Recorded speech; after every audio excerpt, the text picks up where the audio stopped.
Ce pipeline Fabric vient de planter et c'est une excellente nouvelle. Ici, c'est un test de qualité qui a échoué et qui a tout bloqué avant que les données soient poussées dans votre modèle sémantique. Aujourd'hui, je ne te montre pas juste comment orchestrer DBT dans un pipeline Fabric, je te montre le cas que pas grand monde filme, qu'est-ce qui se passe quand un test casse et comment s'en servir comme garde-fou. Alors, si tu as vu ma dernière vidéo sur les DBT jobs dans Fabric, tu te souviens qu'à l'époque, le DBT job c'était un item autonome.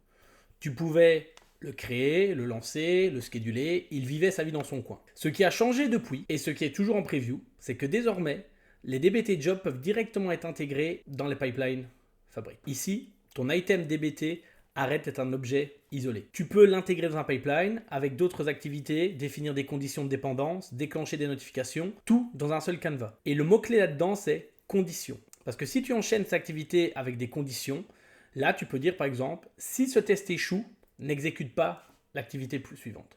Et c'est exactement là que la qualité des données entre dans l'équation. Pourquoi est-ce que ça compte tant que ça? Pose-toi une question simple. Qu'est-ce qui se passe aujourd'hui si une valeur aberrante entre dans ton pipeline? Donc une erreur de saisie, un truc techniquement valide, mais d'un côté business qui n'est pas possible. Dans la plupart des setups que je vois en mission, rien. Le pipeline est vert, tout le monde est content, la donnée pourrie se propage silencieusement jusque dans la couche gold, jusqu'au rapport, jusqu'aux décisions. L'idée dans cette vidéo, c'est d'inverser ça. On va faire en sorte qu'une valeur aberrante arrête le pipeline volontairement pour qu'elle n'atteigne jamais ton modèle sémantique. Un test qui échoue et qui bloque tout, ce n'est pas un incident, c'est une fonctionnalité. Pour la démo d'aujourd'hui, donc nous restons dans la fabrique houblon et j'ai décidé de partir sur un modèle sémantique relativement simple. Donc je vais vous montrer ce que j'ai fait. Donc ici dans mon DBT Workspace, j'ai mon item DBT, j'ai mon pipeline, j'ai un modèle sémantique et j'ai un warehouse. Donc mon item DBT va juste être là pour alimenter mon warehouse. Ensuite, le warehouse, sur ce warehouse, j'ai créé un modèle sémantique. De quoi est constitué mon modèle DBT? Donc premièrement, j'ai 3 modèles. Donc j'ai mon modèle Mart, donc qui est ma table de fait. J'ai 2 tables staging. Alors ici j'ai 3 seeds, donc on verra après pourquoi est-ce que j'ai créé un test, donc que je vais vous montrer ici. Donc ici en fait mon test c'est un test SQL. Donc ce que je fais un select et je regarde si j'ai des lignes qui ont un degré d'alcool qui est inférieur à 0 ou un degré d'alcool qui est supérieur à 60. Et donc si des lignes sont retournées, mon test sera en sévérité erreur. Donc nous allons voir après ce que cela. Autre nouveauté qui est pour moi est également un game changer, depuis la FabCon, il est également possible d'appeler des packages directement dans DBT. Donc avant, ce n'était pas possible. Donc si vous vouliez faire des tests, il fallait bien passer par cette idée-là. Donc vraiment faire votre requête SQL. Maintenant, si je vous montre dans mon staging YAML, vous voyez ici en fait, j'ai pu implémenter ce genre de test. Donc ici, ce test-là fait exactement la même chose que ma requête SQL. Il va vérifier si ma valeur degré d'alcool est bien compris entre 0 et 15. Si je sors de ces valeurs, ici je vais retourner un warning. Donc le warning, donc les tests, le warn, ce ne sera pas bloquant comme une erreur. Mais pas de souci, nous allons voir tout ça en détail après. Et donc encore une fois, on reste sur quelque chose de relativement simple où nous travaillons avec des fonctions seed. Alors ensuite, ce que j'ai simplement fait, j'ai intégré ce DBT job dans un pipeline. Et donc ici, vous voyez, j'ai deux dépendances. Donc lorsque mon DBT job est en succeed, je rafraîchis mon modèle sémantique.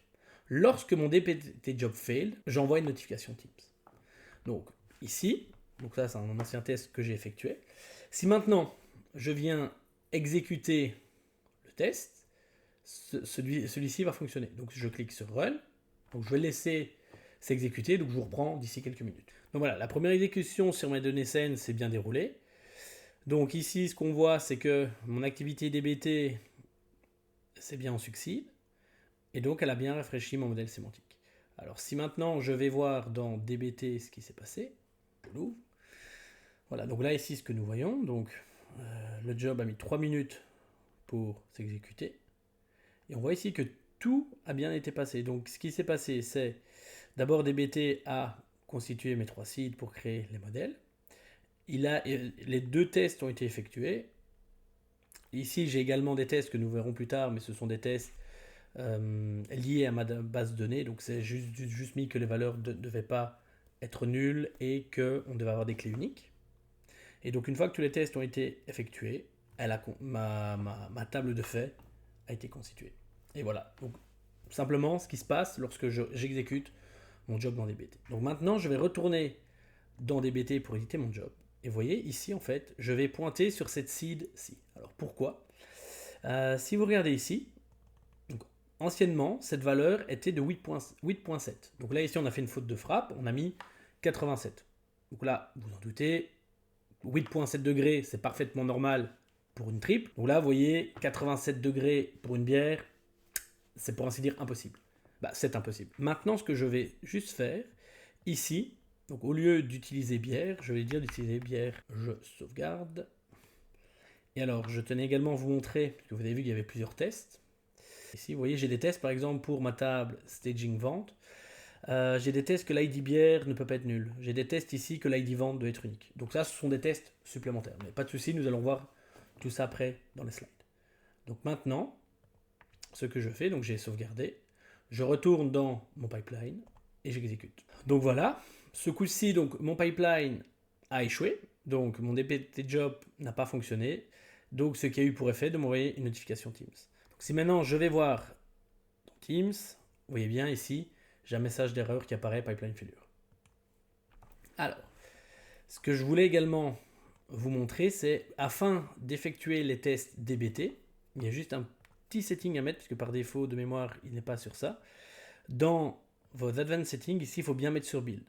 Par défaut, il sera sur run, mais afin d'effectuer les tests, il faut être sur build. Je vous expliquerai ça un peu plus tard dans les slides. Bon. Donc maintenant, on va aller voir dans DBT ce qui s'est passé avec ce job qui a failed. Donc, nous y voilà. Alors, si je vais voir ce qui s'est passé dans mes erreurs, donc là, vous voyez que mon test DBT utils qui envoie un warning s'est déclenché. Mais je vois que ici, le test pour mon degré d'alcool est en erreur. Ici également, ce que vous pouvez faire, vous pouvez également dans vos tests spécifier à partir de combien de lignes vous voulez que le test se déclenche. Donc là, par défaut, c'est si la valeur est si on retourne plus, donc une ligne ou plus, le test se mettra en erreur. Mais vous pouvez spécifier à partir de combien de lignes.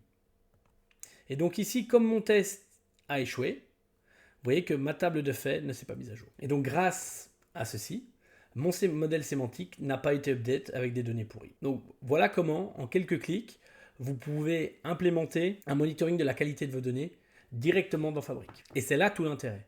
Une colonne vide, un doublon, ta base de données, c'est déjà les refuser avec une contrainte d'intégrité. Mais une bière à 87 degrés, qui passe tous les contrôles techniques et qui va pourrir ton chiffre d'affaires moyen sans rien casser, ça n'a aucune contrainte d'intégrité la trappe. C'est la frontière entre une contrainte technique et un test métier. Et c'est en partie pour ça que DBT existe. Je sais que vous aimez mes slides, donc nous allons terminer cette vidéo par quelques points sur les slides. Donc, le premier point, c'est bien faire attention dans DBT, on distingue deux types. On a les contraintes d'intégrité et on a les tests métiers.